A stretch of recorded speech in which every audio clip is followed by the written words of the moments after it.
ইবনে উমর রাদিয়াল্লাহু তাআলা আনহু বলেন, ফারাজা রাসূলুল্লাহ সাল্লাল্লাহু আলাইহি সাল্লাম যাকাতাল ফিতরে সাআন মিন তামরিন ওয়া সাআন মিন শাইরিন।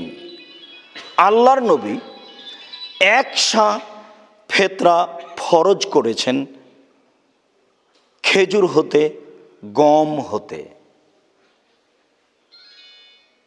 আলাল আবদে ওয়াল হুররে, দাস দাসীর উপরে, স্বাধীন পুরুষ নারীর উপরে। ওয়া যাকারি ওয়াল উনসা, পুরুষদের উপরে, মহিলাদের উপরে। মিনাল সাগিরিন ওয়া কাবিরিন, ছোটদের উপরে, বড়দের উপরে। মিনাল মুসলিমিনা, যারা মুসলিম।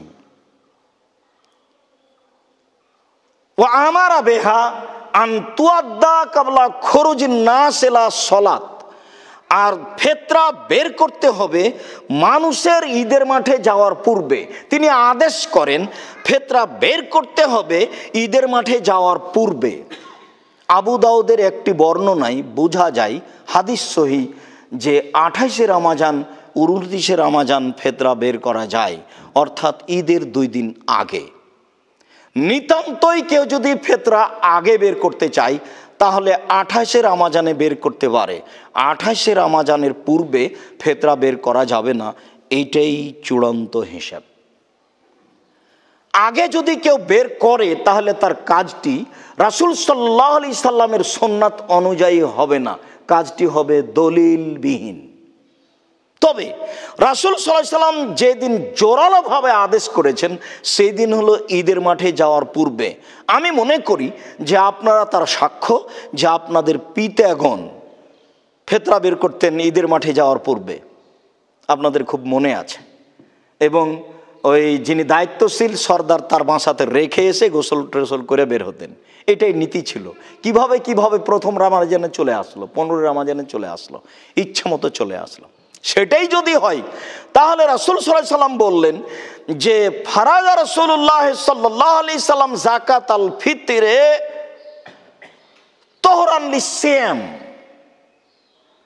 ও তুমাতান লিল মাসাকিন, সিয়ামকে পবিত্র করার জন্য, মিনাল লাগবে ও রাফাস, সিয়াম অবস্থায় মানুষের অশ্লীল কথা হয়ে যেতে পারে, অপ্রয়োজনীয় কথা হয়ে যেতে পারে।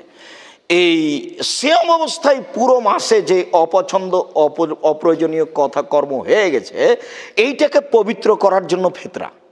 তো যদি 15ই রমজানে দিয়ে দিই তাহলে পবিত্র করবে কি? তো আগেই কাজ হয়ে গেছে, পবিত্র হয় কি করে? এই বিবরণও বোঝা যায় যে এটা আগে হবে না, পরেই হবে। সাথে সাথে আরও বলা হয়েছে এটা ফকির মিসকিনদের খাদ্য। সম্মানিত মসজিদের মুসল্লি, অত্র বিবরণের প্রথম কথা যে 1 সা ফিতরা দিতে হবে, 1 সায়ের কম ফিতরা দেওয়া যাবে না, এ কথাই ঠিক। আবু সাঈদ খুদরি রাদিয়াল্লাহু তাআলা আনহু বলেন, লাম নাজাল নুখরিজু, আমরা নিয়মিত 1 সা করে ফিতরা বের করে আসছিলাম, আমরা সাহাবীগণ ফি আহাদিন নবী সাল্লাল্লাহু আলাইহি ওয়াসাল্লাম, রাসূলের যুগ থেকেই 1 সা ফিতরা বের করে আসি। কাদেমা মুআবিয়া তো হাজ্জান ও মুতামিরান, মুআবিয়া রাদিয়াল্লাহু তাআলা আনহু সিরিয়া থেকে আসলেন হজের উদ্দেশ্যে অথবা উমরার উদ্দেশ্যে। ফাকাল্লামান নাস, তিনি এসে জনগণের সামনে বক্তব্য দিলেন।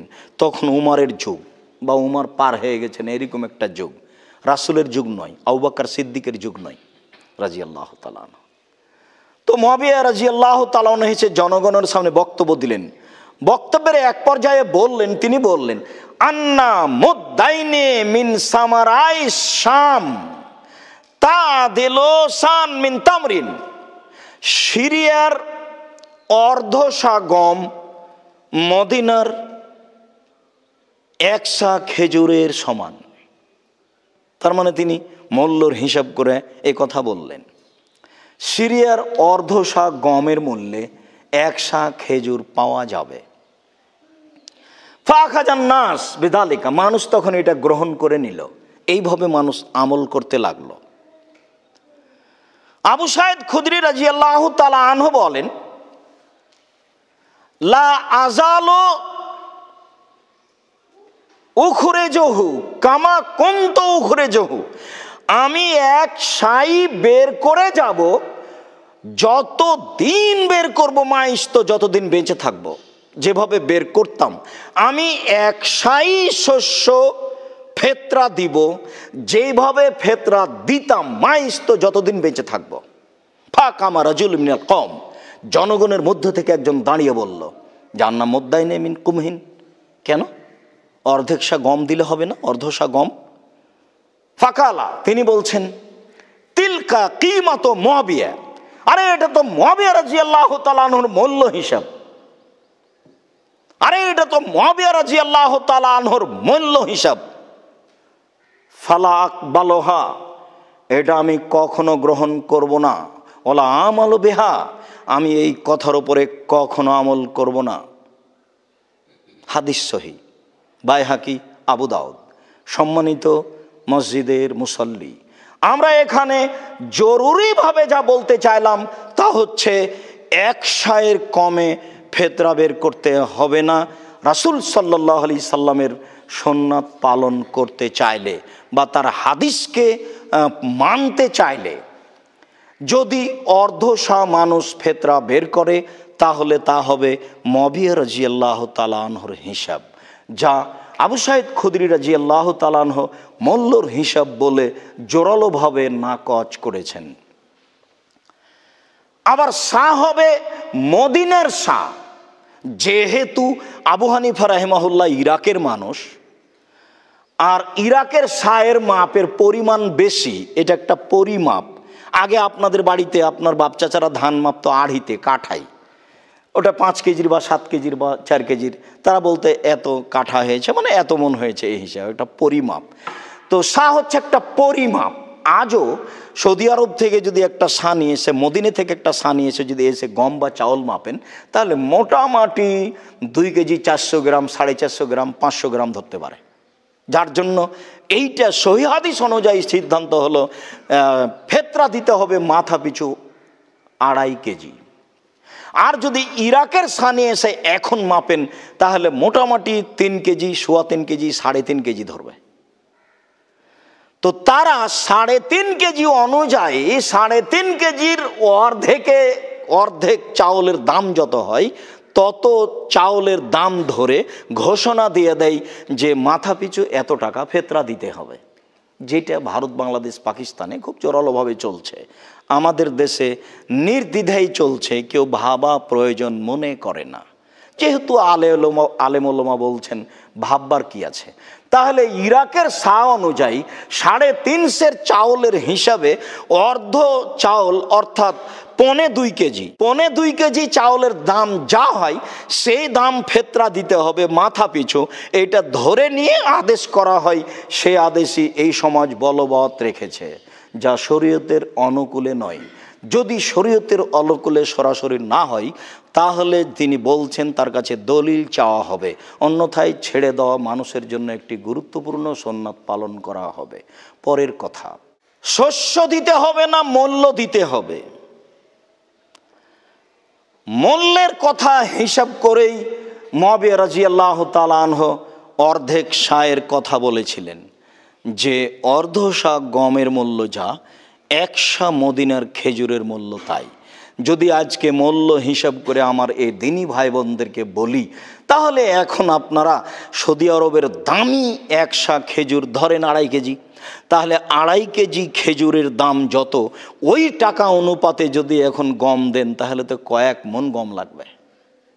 ধরে নেন 3000 টাকা কেজি খেজুর, একবারে যেটা ভালো খেজুর, আপনি ধনী মানুষ, তো 2.5 কেজি খেজুরের মূল্য অনুপাতে গম দিবেন, তাহলে ধরেন তাহলে 6000 আর 1500, 7500 টাকার গম যা হয় তাই ফেতরা দিতে হবে। রাসূলের সুন্নাত থেকে একটু এড়িয়ে গেলে বিপদে পড়া ছাড়া কোনো পথ নেই। আপনি যখনই 2 আযান দিতে যাবেন, তখনই সামনে দিবেন না, বাইরে দিবেন না, কোথায় দিবেন না, জোরে দিবেন না, ধীরে দিবেন, এত বিপদে পড়বেন, বিপদ থেকে বের হতে পারবেন না। তো চলছে যে, তো অনেক ধর্ম এভাবেই চলছে, এটাও চলছে, ঠিক এটাও চলছে যে মূল্য দিয়ে তো চলছে, চলবেই। মানুষ যেহেতু বিবেচনা করে না, জোরালো দলিলের আশ্রয় গ্রহণ করতে চায় না, যার জন্য চলছে। সম্মানিত মসজিদের মুসল্লি, অর্ধশা ধরার কোনো সুযোগ নেই, মূল্য ধরার কোনো সুযোগ নেই। একাধিক হাদিসের বিবরণে বোঝা যায় রাসূলের যুগে শস্য বের করা হতো। অতএব কিয়ামত পর্যন্ত মানুষকে রাসূলের সুন্নাতের অনুসরণ করত, শস্যই ফিতরা দিতে হবে, মূল্য নয়। হাদিসের বিবরণে আরও বোঝা যায় যে মানুষ যদি শস্য না দিয়ে মূল্য দেয় তাহলে সে গুনাহগার হবে রাসূলের সুন্নাতকে উপেক্ষা করে। অনেকেই বলতে চাচ্ছেন যে শস্য তো ভারী, কে দিবে কে নিবে? আরে কে দিবে কে নিবে মানে, যদি কেউ নেওয়ার না থাকে ফেলে দেন, এ তো মানুষের ময়লা, তো এটা ফেলে দেন। কেউ যদি না নেওয়ার না থাকে, সেই টেনশন আপনার কেন হলো? আপনি এই দিকে কেন গেলেন যে টাকাতে সুবিধা, শস্যতে অসুবিধা, কে দিবে কে নিবে? এটা কেন? শস্য বের করেন, পথ হবেই। ধর্মের অন্য অন্য জায়গায় পথ হয়, আজকে হবে না। এখানে কোনো পথ বের করা যায় না। লকডাউনে সব শরীয়ত উল্টে যাচ্ছে, সব শরীয়ত উল্টে যাচ্ছে। আলেম ওলামা দিব্যি ফতোয়া দিচ্ছেন, মুখোশ পরে সালাত আদায় করেন 3 ফুট দূরে দূরে। তাদের পক্ষ থেকে সরকার পরামর্শ অনুমতি পাচ্ছে বলেই তো করছে, এবং নির্দ্বিধায় তারা বলছেও। এখন রাসূল সাল্লাল্লাহু আলাইহি সাল্লাম, একটা কথা বলে রাখছি, রাসূল সাল্লাল্লাহু আলাইহি সাল্লাম শরীয়তের প্রতিটা ব্যাপারে যত জোরালো চাপ দিয়ে বলেছেন, সালাত আদায় করার সময়তে সারিবদ্ধ হয়ে প্রাচীরের মতো দাঁড়িয়ে করতে হবে, এত চাপ শরীয়তের কোনো জায়গাতে দেননি। কিয়ামত পর্যন্ত কেউ প্রমাণ করতে পারবে না যে এত চাপ অন্য কোনো জায়গাতে দেওয়া আছে। তার 23 বছর জীবনে কোনো একদিন কোনো এক সালাতে মুখামুখি হয়ে প্রাচীরের মতো হয়ে দাঁড়াও এ কথা না বলে তিনি শুরু করেছেন, তার কোনো প্রমাণ নেই। কিয়ামত পর্যন্ত প্রমাণ হবে না। এখন তো ইমাম কেবলার দিকে দাঁড়িয়ে আছে, পাগড়ি একটা পেঁচাচ্ছে, ময়লা যুক্ত পাগড়ি, আর ওদিকে একামাত চলছে। একামাতের যখন কাদকামতি সালা গেছে তখন উনি বলছেন আল্লাহু আকবার। উনি জীবনে কোনো দিন মুসল্লির মুখামুখি হয়ে বলেছেন, তার কোনো প্রমাণ হয় না। অথচ আল্লাহ রাসূল বলছেন প্রাচীরের মতো দাঁড়াও, মধ্যে ফাঁকা রাখো না। ওই যে দুইজনের মধ্যে শয়তান ঢুকছে, আমি দেখতে পাচ্ছি। আবার বলছেন যে মধ্যের ফাঁকা বন্ধ করো, যে ফাঁকা বন্ধ করবে তার জন্য জান্নাতে ঘর বানানো হবে। তা আলেম ওলামার পরামর্শ অনুযায়ী চলছে। ওইদিকে লাইন লাগিয়ে ব্যাংকে লাইন চলছে, কোনো সমস্যা নেই। লাইন লাগিয়ে ইফতারি নেওয়া হচ্ছে, কোনো সমস্যা নেই। ঝগড়া করছে লাইন লাগিয়ে, কোনো কথা নেই। সব এসে এখানে ঢুকে গেছে। সম্মানিত মসজিদের মুসল্লি, বলছিলাম যে শস্য দিয়ে ফিতরা আদায় করতেই হবে, মূল্য দিয়ে নয়। তারপরের জরুরি কথা যে ফিতরা দিতে হবে ঈদের মাঠে যাওয়ার পূর্বে, বন্টন করতে হবে কখন? হাদিস, একাধিক হাদিস লক্ষ্য করলে বোঝা যায় যে এসে বন্টন করতে হবে সেই দিনই বা যেদিন সহজ হয়। বুখারী মুসলিমের এক হাদিসে বোঝা যায় যে আবু হুরায়রা রাদিয়াল্লাহু তাআলা আনহুকে ফিতরার দায়িত্ব দেওয়া হয়েছিল। তাতে চোর এসে নিয়ে চলে গেলে 1 দিন 2 দিন 3 দিন কয়েকদিন থেকে গেল বন্টন হতে, তারপরে বন্টন হলো। এরপরেও গরিব দুস্থ ফকির মিসকিনকে লক্ষ্য করে যদি ফিতরা বন্টন করা হয় তাহলে ঈদের দিন সালাত আদায় করে এসে বন্টন করবে। আগে বন্টন করার কোনো প্রমাণ হয় না। এরপরেও যদি 1 দিন 2 দিন আগে আদায় করে তাহলে সুবিধার্থে বন্টন করতেও পারে, কিন্তু হাদিস দ্বারা প্রমাণ হয় না। হাদিস দ্বারা এটাই প্রমাণ হয় যে সালাতে যাওয়ার পূর্বে আদায় করবে আর এসে বন্টন করবে, এটাই সুন্নাত, যা আগে থেকেই আমাদের পরিবারে বাপদাদাকে দেখেছি এইভাবেই তারা পালন করতেন। সমাজের লোকগুলির উপরে শরীয়ত এভাবেই চালু ছিল।